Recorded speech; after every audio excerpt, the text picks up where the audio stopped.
Voilà, désolé. Et donc voilà, je disais donc, je suis chargé de recherche mine ParisTech au centre de mise en forme des matériaux qui est à Sofia. Et donc je travaille dans un groupe qui travaille, qui est plutôt sur les calculs intensifs et la mécanique des fluides. Et moi, je travaille principalement sur les phénomènes de transfert, hein, mécanique des fluides, transfert de chaleur, transfert de masse dans des milieux hétérogènes réactifs.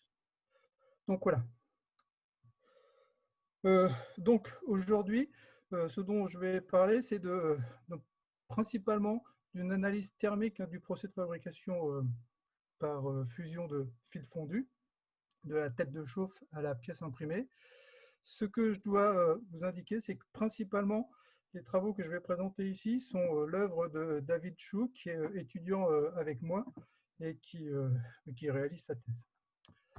Donc si on part d'une représentation très schématique de, de, la, de la FDM, hein, où finalement on part d'un filament de polymère qui est poussé avec des petites molettes à travers un extrudeur qui est un extrudeur, une tête de chauffe chauffée qui permet de fondre le polymère, et, on réduit son diamètre en le faisant passer à travers une petite buse de sorte à avoir un filament qui est une taille proportionnelle à la, à la, au diamètre de sortie de la buse, hein, qu'on a noté D ici. Principalement, on a et puis voilà, on dépose. On a le petit gap qu'on a noté G ici, et puis la buse, hein, peut se déplacer, ou on fait déplacer le plan à une certaine vitesse V. Alors la vitesse U qui est ici, hein, ce n'est pas la vitesse qu'on a du filament de polymère, mais bien la vitesse qui est la vitesse, on va dire, d'extrusion, celle qui est avec le petit diamètre D. Donc si on regarde, c'est un procédé qui est par nature assez, on va dire, hors équilibre et très transitoire.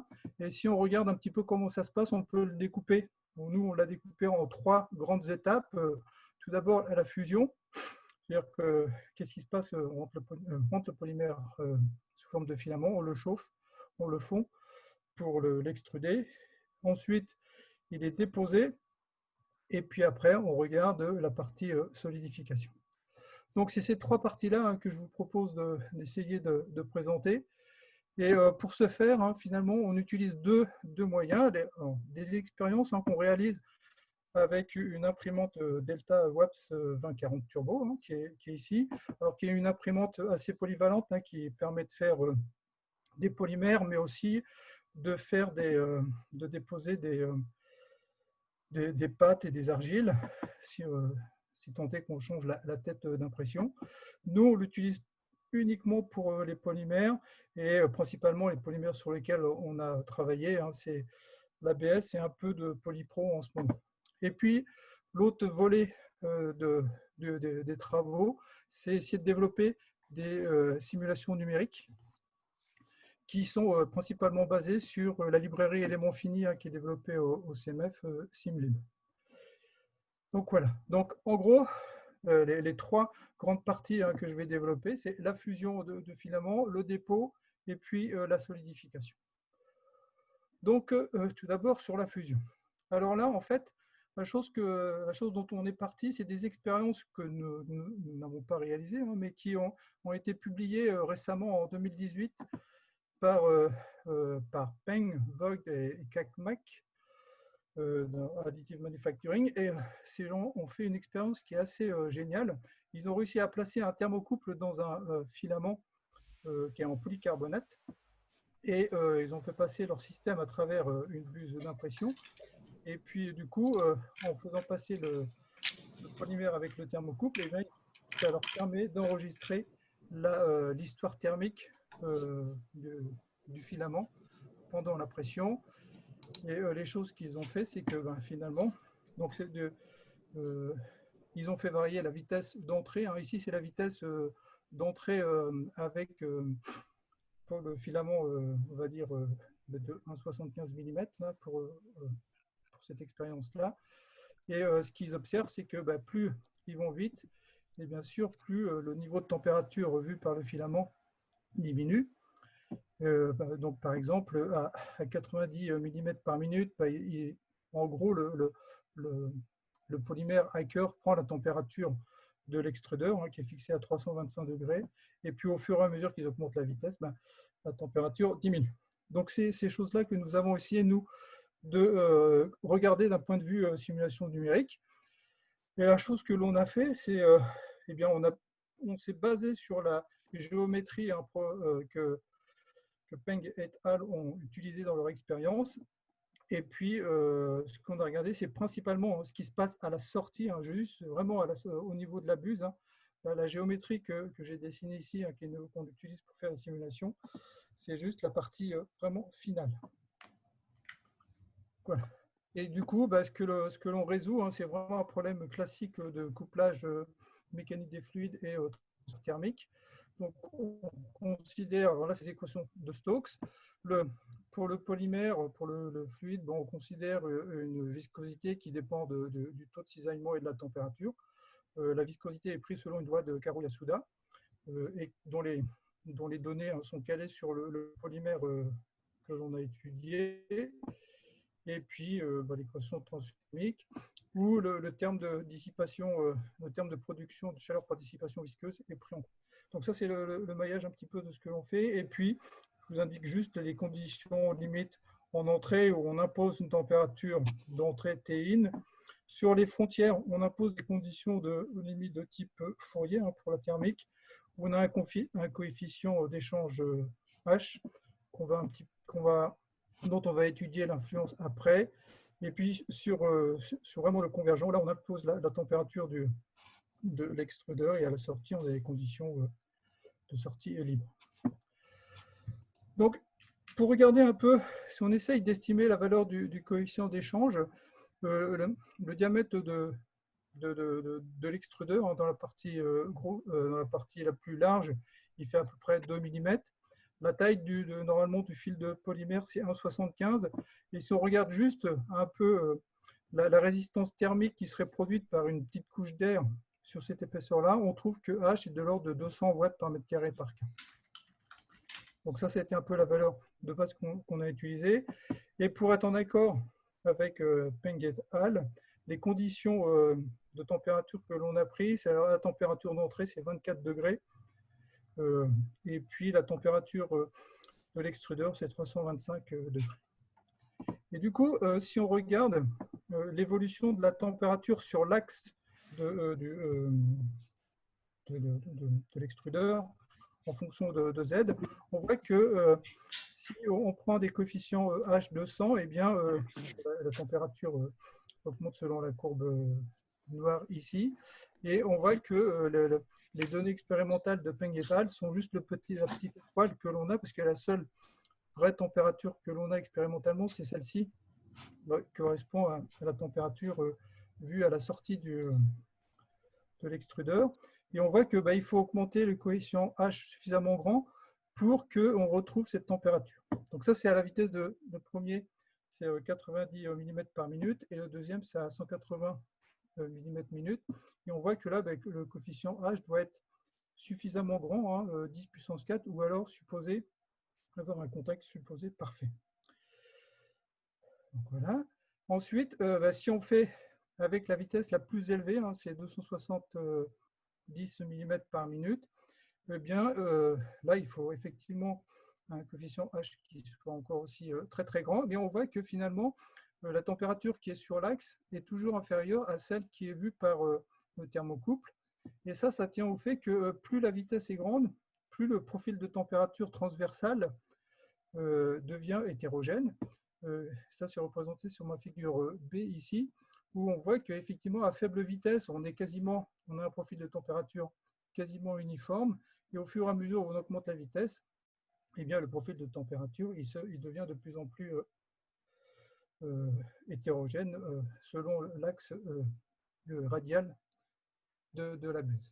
Et donc, on voit que pour la vitesse la plus importante, eh bien, on englobe à peu près la température donnée expérimentalement, qui est de 306, sachant que finalement, cette température, hein, c'est température obtenue par un thermocouple qui est dans un polymère qui est assez transparent et du coup, doit enregistrer une température qui est une température moyenne vue par le polymère.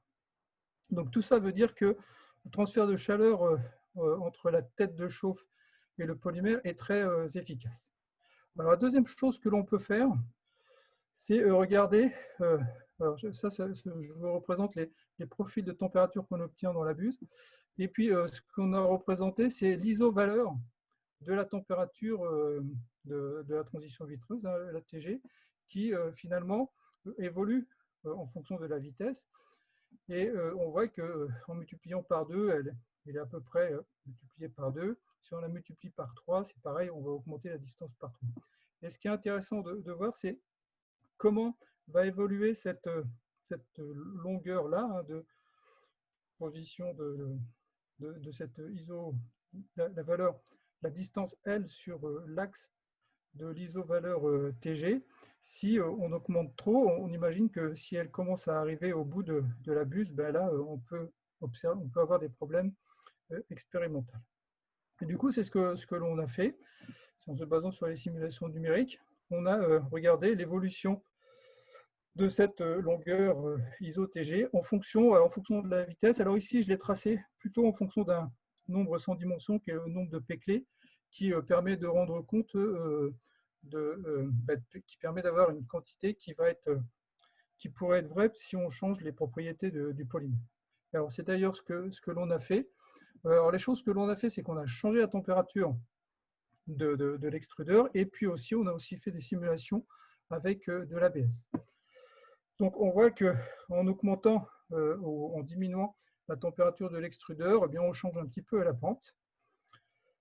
Et par contre, si on divise cette longueur ISO-TG par en fait, on va dire la température normalisée du polymère, alors finalement, ce que je représente, c'est la longueur ISO-TG, et c'est l'écart de T infini moins T in divisé par le TG moins T in. Eh bien, on voit que tout se met sur une ligne droite en fonction du nombre de Peclet.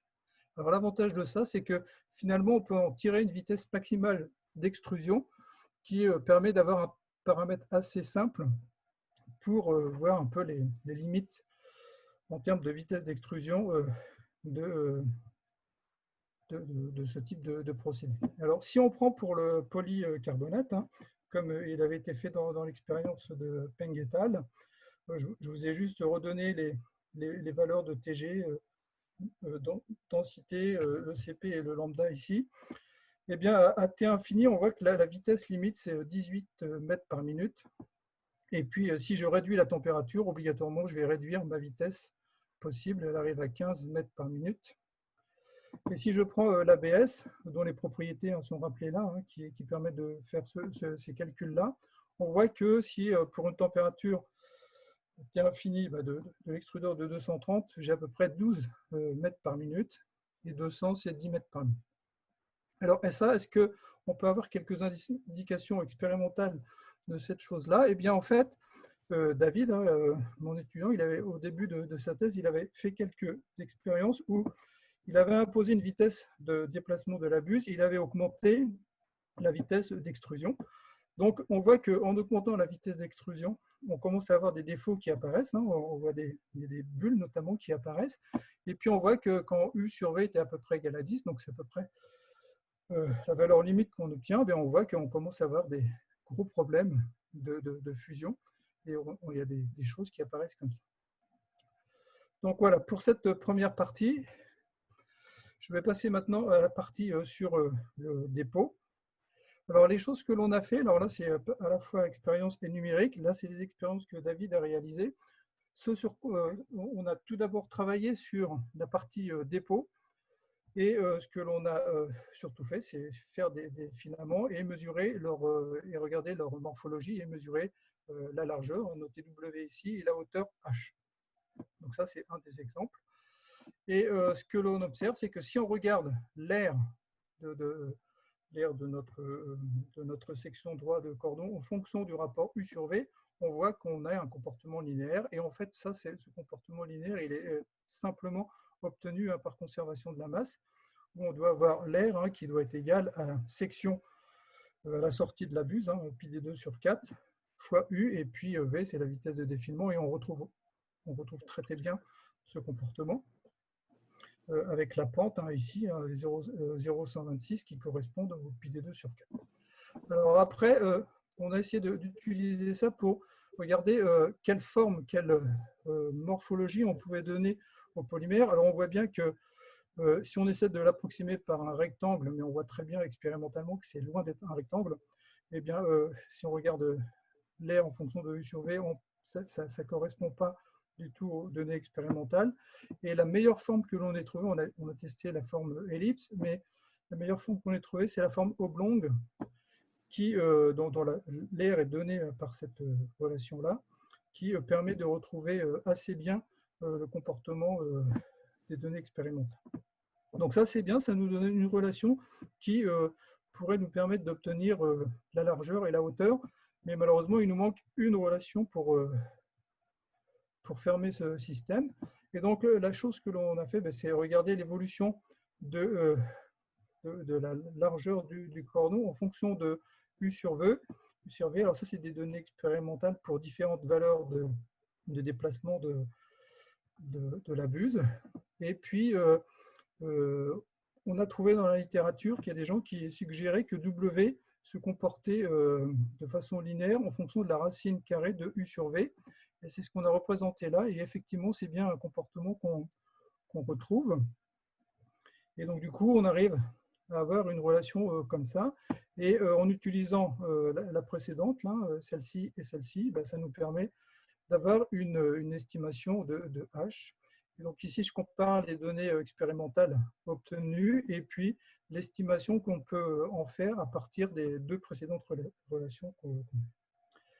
Donc voilà, à partir de ça, ça nous permet déjà d'avoir une idée morphologique de nos cordons en fonction de U sur V. Alors d'un point de vue des simulations numériques, ce que l'on fait, c'est des simulations. On a fait deux types de simulations. La première, c'est supposer qu'on se met dans le repère de la buse, c'est-à-dire que la buse ne bouge pas, et on fait défiler le plan, et on regarde comment le cordon s'étale. Donc ça, c'est fait en résolvant soit les équations de Stokes ou Navier-Stokes et la thermique, toujours avec une viscosité qui dépend du taux de cisaillement selon une loi de Karo-Yasuda. Et puis le front, il est suivi par le front R polymère, suivi par une méthode de level 7. Alors, il y a une partie de ces travaux ont déjà été publiés récemment. Alors, je vais essayer de passer le film, j'espère que ça va marcher. Je ne sais pas si vous voyez le film. Donc, bon, c'est juste, on étale, on regarde ce qui se passe à travers. Donc, on pourrait penser que c'est une simulation 2D, mais c'est bien calcul 3D que l'on fait là. Et après, on a utilisé simulation numérique pour comparer expérience et simulation rien que sur la morphologie. Donc ça, c'est quelques exemples ici à U sur V égale 2. Et puis, si on fait U sur V égale 5, on retrouve à peu près les signatures qu'on obtient expérimentalement. Si on est un petit peu plus quantitatif, on voit que la comparaison expérience numérique demanderait être encore améliorée. Ce que l'on a vu, c'est que au début, on faisait des simulations avec juste du fluide newtonien, et on est encore plus loin. Là, en mettant une loi de Karo-Yasuda, on s'en rapproche un petit peu plus. Et puis récemment, on est tombé sur des résultats numériques où des gens ont fait la même chose, mais plutôt en utilisant des comportements viscoélastiques. Et là, ils étaient un petit peu plus proches encore de leurs données expérimentales. Donc, pour nous, l'idée, c'est d'étendre ces simulations numériques en prenant cet aspect viscoélastique dans l'avenir. Alors, la deuxième chose qu'on essaye de faire, alors ça c'est plutôt une perspective, c'est au lieu de se mettre dans le repère de la buse, c'est rester dans le repère du laboratoire et puis faire déplacer notre buse. Donc ça, c'est des premières simulations que l'on a fait, et où finalement, ce que l'on fait, voilà, on fait déplacer la buse, on regarde la thermique, et l'avantage de ces choses-là, c'est que ça nous permet de faire du multicordon et de regarder un peu ce qui se passe d'un point de vue de la soudure et puis de la thermique du dépôt. Donc voilà, pour cette partie-là, ma dernière partie, je vais essayer de me dépêcher, elle est consacrée à la solidification. Et là, pareil, on a deux volets, un volet expérimental que David a développé. Et la chose ce que l'on a fait, c'est essayer de construire un petit mur qui fait 10 cm de long, 1 cm de haut. Et puis, pendant le dépôt, ce que l'on fait, c'est qu'on vient placer un thermocouple. On fait une petite pause dans l'impression, on vient passer un thermocouple et après on continue. Et puis on enregistre la température du thermocouple pour regarder comment se passent les cycles de refroidissement et de chauffe en fonction du dépôt. Donc voilà, donc on dépose, on fait un mur de à peu près 1 cm de haut et on dépose 4 cordons de façon latérale. Alors bien sûr, la largeur du mur elle peut changer en fonction des rapports de vitesse U sur V que l'on utilise. Et voilà. Donc, typiquement, les observations que l'on a fait, c'est que si on prend une vitesse de de la tête fixe ici, et puis qu'on augmente la vitesse d'extrusion, on voit que finalement, au fur et à mesure où on augmente la température, on a un niveau de température qui est un petit peu plus grand. Et puis surtout, on observe le cycle refroidissement, repassage du deuxième, passage du deuxième dépôt, et ainsi de suite. Et puis, si on fait plutôt une impression à vitesse d'extrusion donnée et on fait changer la vitesse de défilement, on a ce type de résultat. Alors ici, le temps il est normalisé par le temps caractéristique de dépôt, de sorte à retrouver la même périodicité ici. Voilà, alors chose que l'on a fait sur ces données expérimentales, c'est qu'on a regardé un petit peu caractériser le refroidissement. On voit qu'on a plutôt un refroidissement qui est de type exponentiel sur les premières couches, donc juste après le dépôt, sur le thermocouple, et après le deuxième aussi. Et donc du coup, on peut représenter le refroidissement juste par cette loi très très simple, et on a caractérisé le temps caractéristique de refroidissement. Pour le premier pic ici, en fonction de la surface des sections du filament.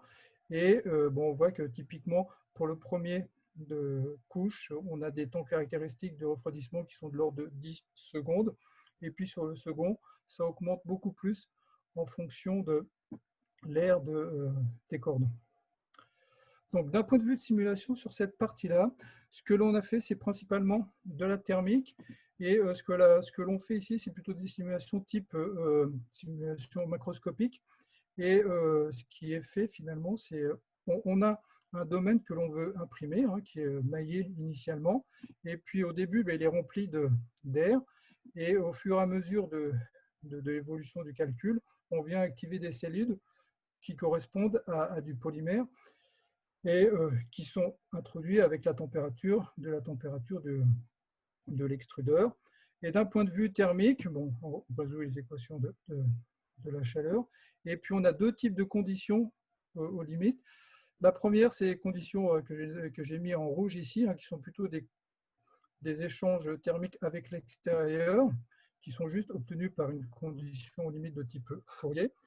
Et puis la deuxième, c'est qu'on peut avoir des échanges par le dessus. Alors comme ça, numériquement, on n'arrivait pas à le faire avec une condition de surface.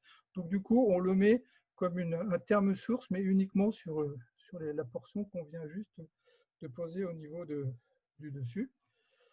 Et donc qui est introduit comme ça en termes source dans l'équation de la chaleur. Donc numériquement, comment ça se passe? Et bien finalement, lorsque l'on veut construire un mur qui vaut ici, qui est une longueur L, largeur W et hauteur H, eh bien on vient découper notre cordon en delta L, et puis on fait des fractions de largeur delta W et puis de hauteur delta H. Ces valeurs-là sont obtenues à partir des conditions que l'on utilise d'impression. Donc, et comme ça, on vient activer à chaque pas de temps nos cellules pour représenter le dépôt. Donc là aussi, tout ça, ça vient d'être publié récemment, là. Si vous voulez plus de détails, c'est dedans. Donc les paramètres qu'on a utilisés, ils sont ici. Et on a à la fois fait des expériences réelles et puis des expériences numériques avec les vitesses données ici. Et ce que je dois dire, c'est que en fait, le delta H, le delta W sont obtenus à partir de petits modèles que j'ai présentés au tout début. Voilà. Et puis, comme on peut voir, hein, c'est que la fraction de couches que l'on dépose ici, hein, c'est des parallélépipèdes. Et donc, de sorte à rendre compte de la morphologie, hein, des cordons, hein, qui sont plutôt oblongs, on prend en compte une partie de porosité pour donner des propriétés équivalentes à la conductivité thermique, par exemple, hein, ici. Et donc, typiquement, les observations que l'on arrive à faire sont les suivantes, hein. Ici, c'est la comparaison numérique et expérience. Donc, on arrive assez bien à reproduire les, les pics de chauffe et de refroidissement. Et puis, ce qui est aussi intéressant, c'est qu'ici, on a tracé la valeur TG de notre matériau. Là, ça, c'est des simulations faites pour de l'ABS. Et on retrouve très, très bien le moment où, finalement, la température du polymère va passer sous la valeur TG. Bon, ça, c'est les deux résultats obtenus pour les deux autres cas. Et bon, le comportement dans l'ensemble est assez bon. Donc, pour conclure, sur la partie fusion, hein, on peut dire que ce qu'on a montré, c'est qu'il y avait effectivement un très bon contact entre polymère et extrudeur. Pas eu le temps de beaucoup détailler, mais effectivement, si on regarde l'écoulement, on voit que c'est un écoulement plutôt bouchon, surtout lorsque la température est inférieure à la température de transition vitreuse. Et ça nous a permis, hein, de déterminer un majorant de la vitesse U, qui peut être un paramètre intéressant pour le procédé. Ensuite, effectivement, en termes de perspective, hein, ce qu'il faudrait prendre, c'est l'aspect viscoélastique, hein, surtout pour regarder ce qui se passe dans la partie convergente, parce qu'on sait que c'est là où ça peut avoir beaucoup d'influence. Et puis, pour étudier plus l'ensemble du dispositif de chauffe, eh bien, il faudra étendre à tout l'extrudeur. Et chose qu'on aimerait également faire, hein, dans l'avenir, c'est être capable d'observer ce qui se passe dans l'extrudeur expérimentalement par des mesures in situ. Alors, sur la partie dépôt, on a vu que en fait, la section droite, hein, des filaments, c'est quelque chose plutôt de forme oblongue et qu'on peut déterminer la morphologie, la largeur et la hauteur du filament en fonction du rapport U sur V. On retrouve bien les morphologies, hein, par simulation numérique. Et d'un point de vue en perspective, on aimerait bien étendre ceci à d'autres polymères, hein, à la fois expérimentalement, pour regarder si on retrouve bien les mêmes choses, et prendre en compte l'aspect aussi dans les simulations, l'aspect viscoélastique. Et sur la dernière partie, bien, tout d'abord, ça nous a permis d'observer des cycles chauffe-refroidissement. On voit qu'on a plutôt des refroidissements des cordons qui sont des exponentiels en fonction de la température, un refroidissement exponentiel. Et voilà, on a fait les simulations numériques de ces objets qui peuvent être vus comme macroscopiques. Et l'idée, là, c'est d'étendre à des semi-cristallins. Et ce qu'on voudrait faire expérimentalement, c'est observer la déformation. Et puis, d'un point de vue numérique, c'est simuler la mécanique. Donc, tout d'abord, merci beaucoup pour votre attention. Je voulais également remercier les personnes au CEMEF. Hein. Alors, deux anciens, Jean-François Agation et Michel Vincent, hein, qui m'ont mis sur ce sujet, hein, quand je suis arrivé au CEMEF. Yangshen Zhang, qui nous aide beaucoup pour faire les simulations macroscopiques. Et puis, le dernier point que je voulais mentionner, c'est que ce projet, initialement, c'était un projet qui est en fait mort-né, hein, projet FUI qui finalement n'a jamais vu le jour, mais qui devait être une collaboration avec le centre technique IPC. Néanmoins, le centre technique IPC, hein, continue à suivre nos travaux. Et donc, du coup, je voulais surtout remercier Thomas Joff qui qui nous aide beaucoup dans ce travail et qui nous donne beaucoup de conseils. Donc, voilà, merci. Merci beaucoup. Bon, pour un projet mort-né, il y a quand même des beaux résultats. Est-ce que quelqu'un veut commencer les questions? Alors, vous pouvez lever la main ou simplement vous mettez unmute et vous posez la question. Moi, je veux bien. Vas-y, Grégoire. Alors, j'ai une question d'abord très naïve. C'est quoi l'IPC? Ah, l'IPS, oui, alors c'est le Centre technique innovation pour la plasturgie et composite. D'accord. C'est pas quelque chose qui est à Oyonnax, non? C'est pas. Exactement, Ah c'est oui, ça, c'est oui. ça. Oui, oui. D'accord, donc je connais. Merci. Ouais, désolé. Non, non, c'est bon. Et alors ensuite, j'ai une question, une vraie question. C'est, j'imagine que les expériences et les simulations numériques, c'est pour un trajet en ligne droite. Est-ce que ça changerait si le dépôt était fait selon une ligne courbe, par exemple, par des stratégies qui consistent à suivre les contours de la pièce? Est-ce que ça influencerait? Alors, il y a vous voulez parler des simulations, de ce type de simulation hein, sur les. Oui, les simulations ou les expériences, hein. C'est-à-dire que Oui, oui. si on tourne, est-ce qu'il y a des changements dans les résultats? Ah ben, alors, franchement, on ne l'a pas fait. Alors, c'est des choses qu'on voulait faire, mais ouais, je pense qu'il y a des choses qui vont un petit peu changer, sans doute à cause des échanges thermiques qu'il pourrait y avoir si, au lieu de faire des murs, juste si on fait un mur comme ça qui est très linéaire, d'un point de vue des échanges thermiques, c'est assez simple de faire des choses. Ou même de prédire juste des coefficients d'échange, ça se fait assez simplement. Après, si on fait des pièces qui commencent à être un peu plus,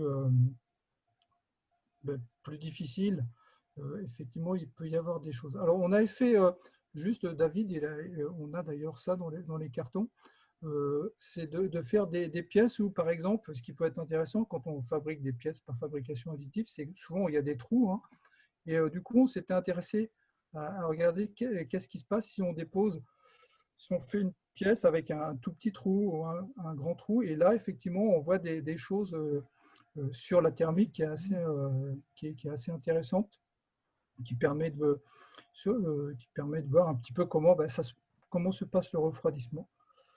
Et alors les choses qu'en plus on voulait mettre en place, qu'on a testé un peu, c'est que bon, l'aspect refroidissement thermique en lui-même, il est intéressant, mais ce qui est surtout important, c'est de regarder un peu comment les pièces se soudent, les cordons se soudent entre eux. Et puis on a commencé à tester des petits modèles de soudure pour voir si, en fonction de euh, la façon dont on refroidit le polymère, on a une bonne adhésion ou pas.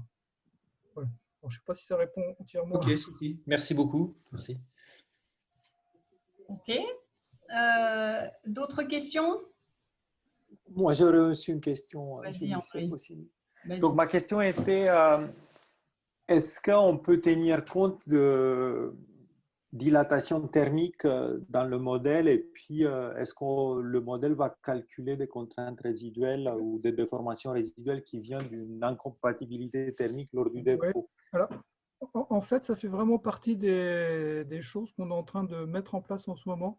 C'est introduire ces calculs de thermoélasticité qui tiennent compte de la dilatation. Et notre idée, effectivement, c'est de voir si on est capable de prédire comment on appelle ça, les déformations qui pourraient être induites par la génération de contraintes résiduelles dans les pièces. Mais ça, c'est vraiment effectivement, c'est vraiment notre souhait le plus fort sur lequel on travaille là en ce moment. Ok, merci. Je veux bien rajouter une question aussi, Mamel Boutous.